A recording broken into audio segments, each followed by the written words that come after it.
अस्सलाम वालेकुम। अब तक की अहम खबरों के साथ मैं हूं दरख्शां बतूल। नजर डालते हैं अब तक की हेडलाइंस पर।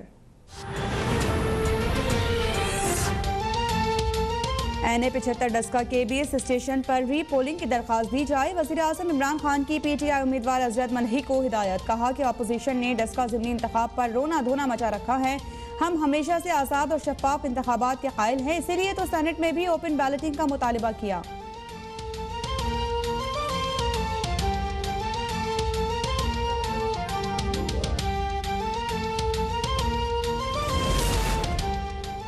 नून लीग का NA-75 डस्का के 20 पोलिंग स्टेशन पर खुली समात का मुतालिबा। शाहिद खाकान अब्बासी का कहना है कि NA-75 का नतीजा विफाक और सूबाई हुकूमत ने रोक रखा है। प्रिजाइडिंग ऑफिसर तो मिल गए हैं, लेकिन चीफ सेक्रेटरी पंजाब अभी तक गुम हैं।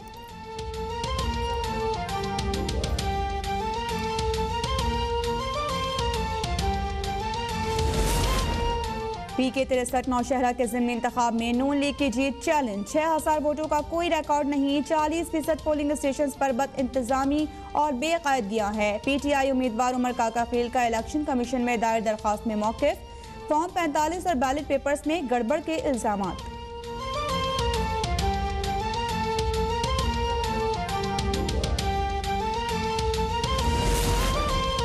दहशतगर्दी के खिलाफ पाक फौज के ऑपरेशन रद्दुल फसाद के 4 साल मुकम्मल। तर्जुमान पाक फौज मेजर जनरल बाबर इफ्तिखार का शहदा को खराज अक़ीदत।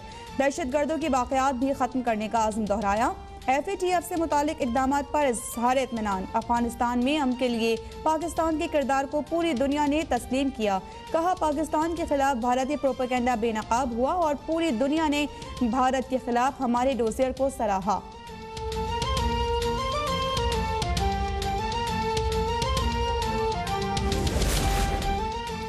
DGISI की तैनाती से मुतालिक खबरों की तरदीद। DGI-SPR ने वाज़ेह कर दिया कि फ़ौज में आला सतह पर तकर्रुरियों का एक तरीक़ाकार है और ये इतनी शॉर्ट टर्म नहीं होती। कहा कि टेररिज्म से टूरिज्म तक का सफ़र इंतहाई दुश्वार था। 23 मार्च को यौम पाकिस्तान पर भरपूर परेड होगी। इस साल की थीम एक कौम एक मंजिल है। इंज़माम शुदा इलाकों में जल्द पुलिस इंतज़ाम संभालेगी।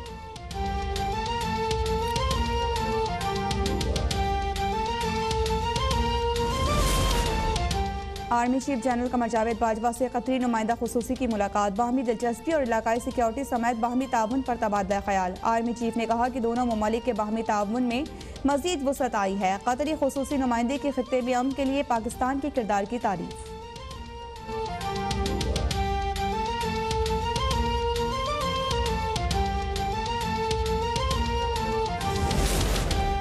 FATF के पेरिस में होने वाले इजलास में पाकिस्तान से मुतालिक रिपोर्ट पेश। एशिया पैसिफिक ग्रुप की जानिब से पेश करदा रिपोर्ट पर आज बहस होगी। पाकिस्तान को ग्रे लिस्ट से निकालने से मुतालिक हतमी फैसला बुध को किया जाएगा।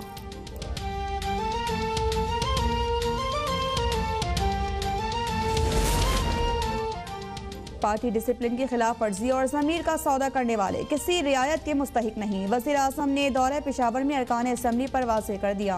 कहा कि सियासत में पैसा बनाने वाले निशाने इबरत बन गए। अरकान की जानिब से वज़ीर आज़म को नौशहरा के ज़िमनी इंतखाब में मुबैना धांधली पर भी तफसीली ब्रीफिंग।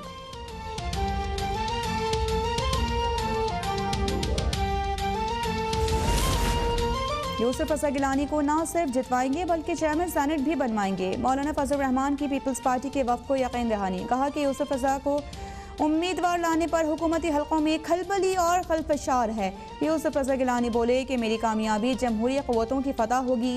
मैं सेनेट इलेक्शन में हिस्सा ना लेता तो वज़ीर आज़म भी अरकान से ना मिल रहे होते।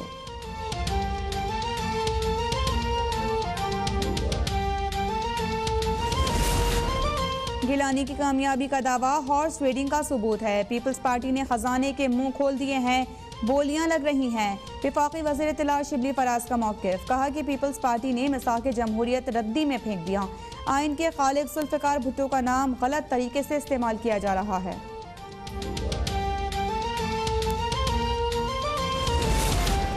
इलेक्शन ट्राइब्यूनल सिंध ने टेक्नोक्रेट की सीट पर PTI के नामजद उम्मीदवार सैफुल्ला अबड़ो को नाअहल करार दे दिया।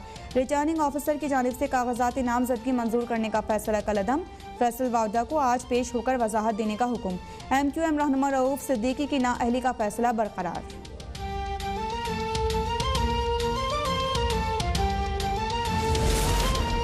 सियासी इत्तेहाद खुफिया न रखे जाएं, तमाम हालात को मद्देनजर रखकर जायजा लेंगे। ओपन बैलेट से मुतालिक सदारती रेफरेंस की समाअत में चीफ जस्टिस के रिमार्क्स। रज़ा रब्बानी ने दलाइल में कहा कि मुत्तहिदा मरदमशुमारी के लिए फंड्स के बदले PTI को वोट देगी। क्या अदालत इस अमल को करप्शन करार देगी?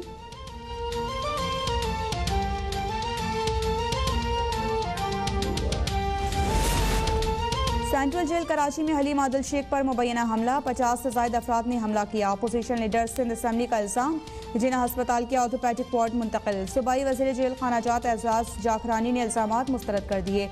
हलीम आदिल शेख की जेल की वीडियो भी जारी, कहा कि कुछ कैदियों ने हलीम आदिल को देखकर सिर्फ नारे लगाए। वीडियो सामने है, 20 सेकंड में कौन तशद्दुद कर सकता है?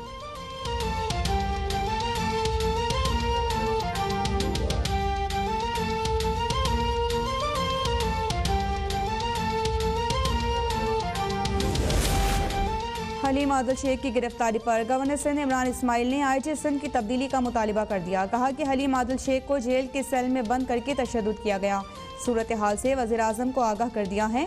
सिंध में लाकानूनियत की इंतहा है और इलेक्शन लड़ना जुर्म बन चुका है। अपोजिशन अरकान से सिक्योरिटी भी वापस ले ली गई है। पुलिस को वार्निंग दे रहा हूँ कि सुधर जाएं, इंतहाई कदम उठाने पर मजबूर ना करें।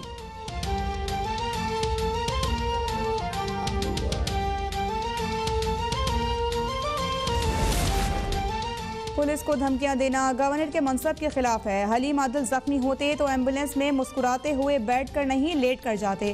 तर्जुमान सिंध हुकूमत मुर्तज़ा वहाब का जवाब, बोले कि ज़िमनी इंतखाब में किसी वजीर को मुहिम चलाने की इजाज़त नहीं थी। फायरिंग की फुटेज भी दुनिया ने देखी। क्या PTI अरकान पर कवानीन का इतलाक नहीं होता?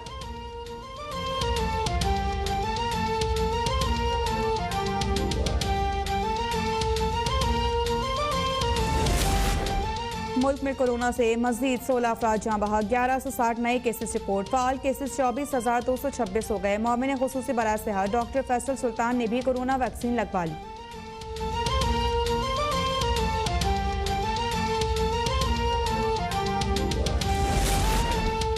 पंजाब में रहमतुल्लिल आलमीन सल्लल्लाहु अलैहि वसल्लम स्कॉलरशिप प्रोग्राम का आगाज। बजट में स्कॉलरशिप को 1 अरब रुपए तक बढ़ाया जाएगा। वज़ीर आला पंजाब उस्मान बुज़दार का तकरीब से खिताब। स्कॉलरशिप 50% मेरिट पर होनहार तलबा को और 50% ज़रूरतमंद तलबा को मिलेगी।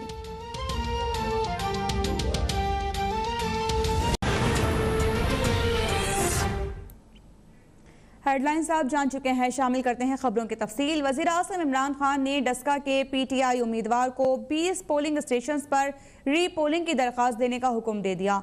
वज़ीर आज़म इमरान खान ने समाजी राबते की वेबसाइट पर ट्वीट किया है। ट्वीट में वज़ीर आज़म इमरान खान की जानिब से कहा गया है कि हमेशा आज़ादाना और शफाफ इंतखाबात के लिए जिद्दोजहद की है। इंतखाबात में शफाफियत चाहता हूँ, इसलिए सेनेट इलेक्शन ओपन बैलेट से होना चाहिए।